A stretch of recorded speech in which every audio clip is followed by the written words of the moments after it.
안녕하세요. 자유 유튜브입니다. 오늘은 외국인들은 왜 계속 팔까? 한국이 망하는 것에 베팅하는 걸까? 외국인 매도 속에 숨겨진 심리라는 제목으로 이야기를 한번 해볼까 합니다. 지난 2월 말부터 지금까지 거의 한 달 동안 외국인이 한국 주식시장에서 순매수를 한 날은 단 하루에 불과합니다.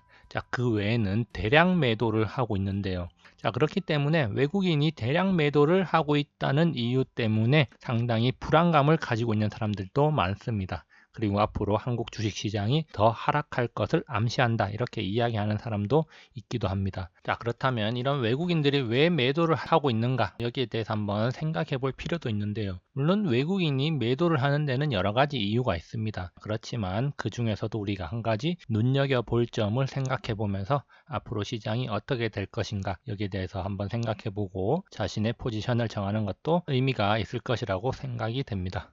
주가 폭락과 함께 하고 있는 외국인 매도. 지난 2월 24일부터 3월 23일까지 단 하루를 빼고 매도 행렬을 이어가고 있는 외국인입니다. 한 달 동안 무려 14조 2천억 원이나 매도를 했는데요. 이런 매도 물량은 역대급이라고 할 수가 있겠고, 아래 표에서도 볼 수가 있듯이 하루 매도량이 1조가 넘는 날도 있습니다. 이만큼 외국인의 매도세가 거세고, 지수도 2월 24일 2162포인트에서부터 3월 24일 1482포인트까지 한 달 만에 31%나 빠지는 충격적인 하락을 경험하고 있습니다. 그렇다면 외국인들은 왜 주구장창 팔기만 하는 걸까? 여기에 대해서 한번 생각을 해봐야겠는데요.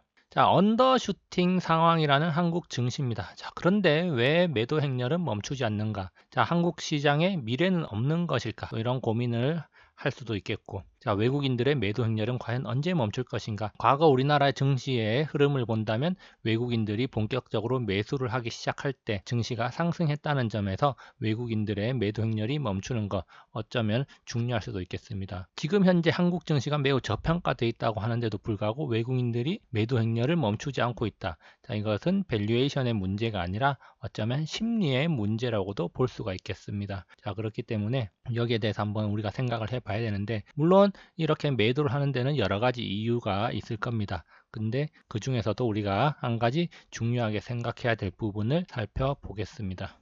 과거 2008년 금융위기나 그 이전의 닷컴 버블 시기와 달리 최근 몇 년 동안의 시장의 가장 변화된 모습은 ETF 시장의 규모가 상당히 커졌다는 것입니다. ETF 시장의 규모가 커지면서 자산운용사가 투자 시장의 큰 손으로 떠올랐는데요. 오랫동안 지속된 미국 시장의 상승, 이로 인해서 최근 몇 년 동안 패시브 펀드에 많은 돈이 몰렸습니다. 인덱스 펀드와 ETF 시장이 호황을 맞이하고 있고요. 바로 이를 견인한 것은 ETF 시장의 폭발적인 성장입니다. 우리나라의 경우에도 ETF 시장의 규모가 점점 커지면서 40조 원 규모를 넘어서고 있다고 하는데요. 투자 시장의 트렌드를 바꾼 것은 바로 ETF 시장의 성장이라고 할 수가 있습니다. 손쉽게 투자할 수 있고 수익률도 상당히 좋았기 때문에 많은 사람들이 ETF 시장으로 몰려갔던 것이죠. 그래서 ETF를 운용하는 주요 자산 운용사들은 운용하는 자산의 규모가 매우 커졌는데요. 대표적으로 블랙록이 있습니다. 블랙록은 아이쉐어 ETF 시리즈를 운용하고 있는 자산 운용사인데요. 블랙록의 운용 자산 규모는 약 7조 4천억 달러, 우리 돈으로 약 8천조 정도가 된다고 합니다. 엄청난 규모라고 할 수가 있겠는데요. 어쨌든 이렇게 ETF 시장이 규모가 커지면서 거대 자산 운용사들이 등장을 했고, 그만큼 투자 시장에서 ETF의 파워가 커지고 있다는 점 우리가 주목할 필요가 있습니다. 그렇다면은 이런 자산 운용사의 약점은 무엇일까? 우리가 이것을 한번 생각을 해봐야 됩니다. 덩치가 커진 자산 운용사인데요. 거대 자금을 대체로 패시브 자금으로 운용을 하는 겁니다. 인덱스 펀드나 지수를 추종하는 여러 가지 ETF 상품을 내놓는데요. 시장이 상승하는 국면에서는 자금이 물밀듯이 밀려 들어옵니다. 그러면 또 이런 자금들이 집행하는 과정에서 전체 시장 지수 또는 개별 종목의 주가 지수가 상승하는 동력이 되는데, 자, 반대로 시장이 하락하는 국면에 진입하게 되면은 투자 손실을 피하기 위해서 투자자들의 환매 요구가 빗발치게 된다는 겁니다. 자, ETF의 경우에는 ETF를 매수 매도를 쉽게 할 수 있습니다. 자, 그러면 ETF를 매수하면 거기에 따른 자금을 그 해당 ETF를 판매하는 자산운용사에서 운용을 하는 건데, 반대로 매도를 하게 되면은 해당 자산운용사에서는 그의 포트폴리오에 들어있는 종목들을 매도해서 현금을 만들어야 되는 그런 구조라는 겁니다. 자, 다시 말해서 투자자들의 매도, 환매 요구에 따라서 기계적으로 매도를 해야 한다는 것이죠. 자, 이런 기계적인 매도는 밸류에이션, 기업 가치와는 무관한 매도로 이어지고, 특히 거대 ETF에서 자금 이탈을 가속화시킬 수가 있는 겁니다. 자, 이 거대 ETF에서 자금이 이탈하게 되면 지수나 주가가 하락하게 되는 거고, 이것이 반복되는데, 자, 매도를 하게 되면 당연히 지수 하락이 가속화되고, 자, 투자자들은 또 하락하는 걸 보고 손절을 하거나 조금이라도 높은 수익을 확정짓기 위해서 지속적으로 매도, 환매 요구를 하게 되는 겁니다. 자, 그러면 또다시 자산운용사에서는 매도를 하게 되고 지수가 하락이 되는 거고, 이 같은 일들이 계속 반복되면서 악순환을 하고 시장은 끝없이 추락을 할 수가 있다. 자, 이렇게 볼 수가 있는 거겠죠. 실제로 어떤 패턴이 나타나는가 한번 살펴보면요. 자, 시장 하락 초기에는 투자자들이 섣불리 환매를 하거나 매도를 하지 않습니다. 자, 그런데 하락이 가속화되기 시작하면은 환매를 하기 시작하는 겁니다. 자, 불안 공포가 엄습했을 때 투매에 동참을 한다는 건데요. 자, 그래서 지속되는 환매 요구로 인해서 하락이 가속화되는 악순환이 반복된다는 겁니다. 앞서 설명을 했는데, 자, 여기 우리나라 ETF를 포함한 펀드 자금 유출입 현황을 보면은, 자, 올해 2020년 1월부터 2월 초까지 ETF를 비롯한 펀드 자금이 상당히 많이 유입이 됐습니다. 약 40조 원 가까이 유입이 됐는데, 자, 그런데 최근에 2월 말에 한번 시장이 출렁일 때 펀드 자금이 1차적으로 빠져나갔는데, 그러다가 다시 자금이 증가를 한 걸 볼 수가 있습니다. 자, 이때는 시장이 완전하게 하락할 거다. 자, 이런 생각보다는 조정을 받을 것이다. 자, 이렇게 생각한 투자자들이 많았다는 거죠. 자, 그런데 3월 들어서 지수가 급격히 하락하니까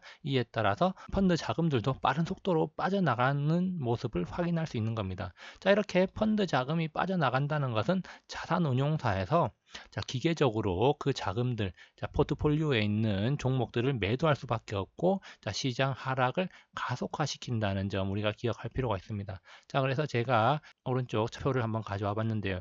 여기 투신이라고 나와 있는 자산운용사의 자금들이 언제부터 본격적으로 빠져나갔는가? 바로 3월 4일부터 본격적으로 빠져나가서 매도가 많이 나오고 있다는 거 우리가 확인할 수가 있습니다. 자, 이와 달리 3월 3일까지는 다시 자금이 유입되면서 사람들이 상승에 베팅하는 모습을 보였는데, 자, 이 3월 4일 이후로는 지속적으로 자금이 빠져나가면서 시장 하락을 가속화시키는데 일조를 했다. 이렇게 볼 수가 있는 것이죠.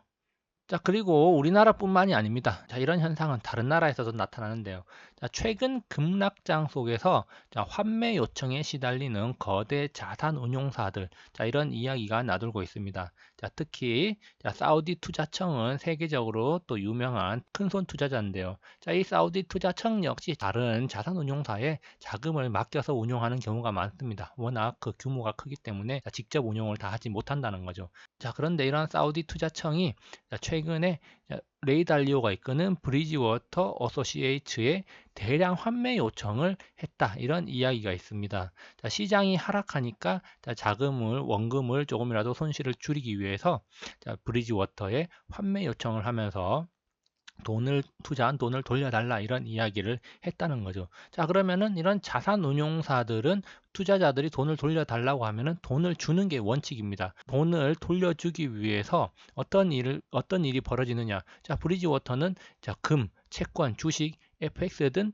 이런 투자 자산들을 동시다발적으로 매도를 하면서 환매를 진행하는 겁니다. 자, 이런 것들을 몽땅 매도를 해서 현금을 만들어서 이 사우디 투자청에 다시 돌려줘야 된다는 것이죠. 자, 그래서 최근에 나타난 금, 채권, 주식, FX 등 모든 자산들이 하락한 이유가 이런 거대한 자산 운용사들이 현금을 만들기 위해서 다양한 자산들을 부분적으로 매각하다 보니까 모든 자산에서 하락하는 현상이 나타났다, 이런 이야기가 있는 겁니다. 자, 시장, 전체 자산 시장이 하락하게 된다는 거죠.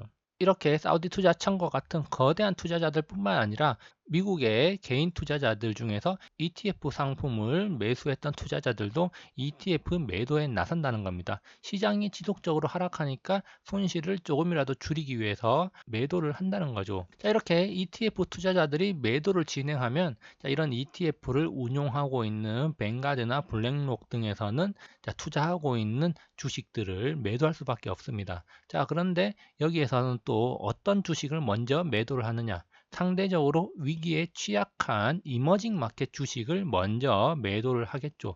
일단 약한 놈을 먼저 빼고 그다음 강한 놈을 들고 있는 게 일반적인 전략입니다. 자, 그러면 상대적으로 약한 이머징 주식을 매도를 하는데, 자, 이머징 중에서도 규모가 비교적 크고 돈을 빼나가기가 쉬운 한국과 대만 주식을 집중적으로 매도를 하게 된다는 겁니다. 자, 그래서 뒤에 어떤 주식들이 포함이 되어 있는지 한번 살펴볼 건데요. 어쨌든 자, 이렇게 미국 ETF 투자자들이 매도를 행렬을 이어가면서 자, 뱅가드, 블랙록 등이 자, 환매를 진행을 해야 되고, 자, 그래서 이머징 주식이 큰 타격을 받을 수밖에 없는 그런 구조로 이루어져 있다는 점 우리가 주목할 필요가 있습니다. 자, 다시 말해서 자, ETF 시장이 커진 만큼 자, ETF 투매에 따른 충격이 더 커진 것이 현재 상황이라는 겁니다. 이런 상황은 과거에 볼 수 없었던 새로운 현상이라고 할 수가 있겠는데, 어쨌든 글로벌 주식 하락보다 이머징 지수 하락폭이 더 컸다는 점 우리가 주목을 할 필요가 있고, 자, 이것이 바로 그동안 오르지도 않았던 한국 시장이 유독 약세를 보이는 이유 중에 하나라고 할 수가 있겠고, 자, 최근까지 삼성과 SK 하이닉스 등 반도체 관련주들이 크게 하락한 것도 이와 무관하지 않습니다. 자, 그래서 참고로 블랙록 아이쉐어즈 ETF를 운용하는 블랙록의 이머징 ETF EM을 한번 살펴보면요. 자, 최근에 급격하게 하락한 거 확인할 수 있는데, 자, 이렇게 급격하게 하락하게 되면 EM에 포함되어 있는 여러 가지 주식을 매도를 하게 됩니다. 자, 그 중에서도 상위권에 어떤 주식이 포함되어 있는가를 살펴보니까, 자, 대만의 TSMC가 4.84%로 3위, 자, 한국의 삼성전자가 3.83%로 4위를 차지하고 있다는 겁니다. 물론 1위는 알리바바, 2위는 텐센트로 미국과 홍콩에 상장되어 있는 종목이 상위를 차지하고 있는데, 이렇게 EM이 하락을 하게 되면은 매도를 하는 거고 자금이 빠져나간다는 거죠. 그러면 자금이 빠져나갈 때 상대적으로 상위권에 있는 자금이 더 많이 빠져나가게 됩니다. 그러면은 이들 주식에 타격이 올 수밖에 없고 주가가 하락하게 되는 거죠. 자, 그래서 최근 한 달 동안 삼성전자의 주가를 보면은 큰 폭으로 하락했다는 거 확인할 수가 있겠고, 자, 대만의 TSMC 역시 큰 폭으로 하락하면서 대만 지수가 큰 영향을 받고 있다는 점 확인할 수 있습니다.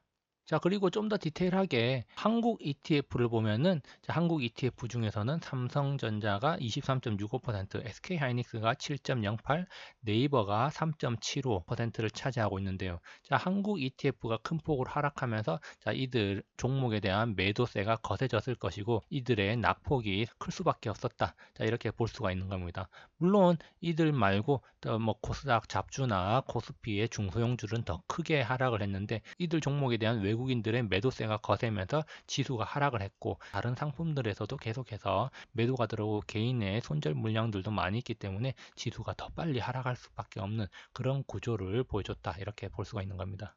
자, 외국인들의 매도 랠리가 계속되고 있습니다. 자, 그렇다면 우리가 여기까지 한번 정리를 해봤는데요. 외국인들의 매도 랠리, 자, 한국이 망할 것 같아서 매도하는 게 아니라는 겁니다. 자, 미국의 거대 자산 운용사의 환매 압박, 자, 어떻게든 현금을 만들어야 되는 의무가 있기 때문에 매도를 해야 되고, 자, 우선적으로 이머징 주식, 특히 한국과 대만이 주요 타깃이 되는 겁니다. 자, 그리고 한국 내에서도 삼성전자와 SK하이닉스 같이 시총 비중이 큰 종목에 매도가 집중되는 것은 자연스러운 현상이고, 최근까지 뉴스 기사를 봐도 삼성전자에 대한 매도가 엄청나고 그것을 개미들이 많이 받아갔다, 이런 이야기들 나오는 게 다 이것과 연결이 다 될 수가 있는 겁니다. 그리고 또 우리가 눈여겨봐야 될 대목은 한국 개미나 미국 개미나 비슷한 겁니다. 자, 하락하면은 불안하고, 자, 팔고 현금을 보유하고 싶은 거고, 오르면 또 다 달려들어서 사고 싶은 거고, 자, 이런 것은 다 어디나 비슷하다는 거죠. 자, 그래서 미국 증시, 전 세계 증시가 하락을 하니까 ETF나 인덱스 펀드를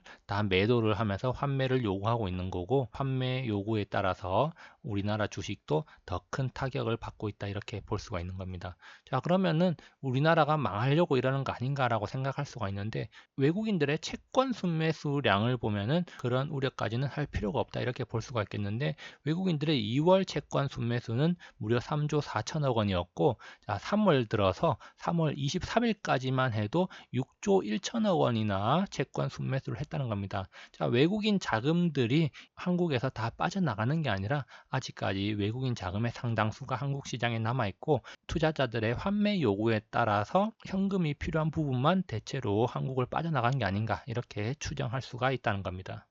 자, 유명한 이야기 하나 해보겠습니다. 월가의 영웅 피터 린치가 운용한 마젤란 펀드가 있습니다. 자, 13년 동안 수익률 2700%를 기록하면서 무려 27배 이상 상승을 했는데요.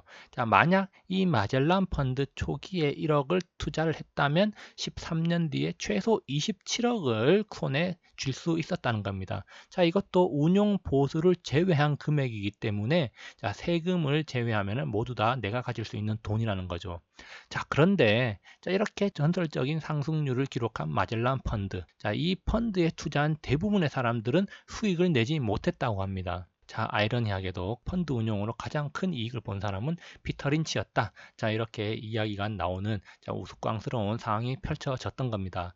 자, 왜 대다수의 개인들은 이런 전설적인 수익률을 기록한 마젤란 펀드에 투자하고도 손실을 받는가? 사람들은 시장이 오를 때 높은 수익률을 보고 펀드에 투자를 했습니다. 높은 수익률을 보고 투자를 했으니까 더 높은 수익률을 안겨줄 거라고 기대를 하고 들어갔던 거죠. 자, 그런데 들어가고 나면은 시장은 어김없이 조정을 받으면서 하락을 했다는 겁니다. 자, 하락을 하고 손실이 더 커지고 하락 기간이 길어지니까 사람들은 기다리지 못하고 다 손절을 하고 나왔다는 겁니다. 그러니까 손실을 보고 나왔다는 거죠.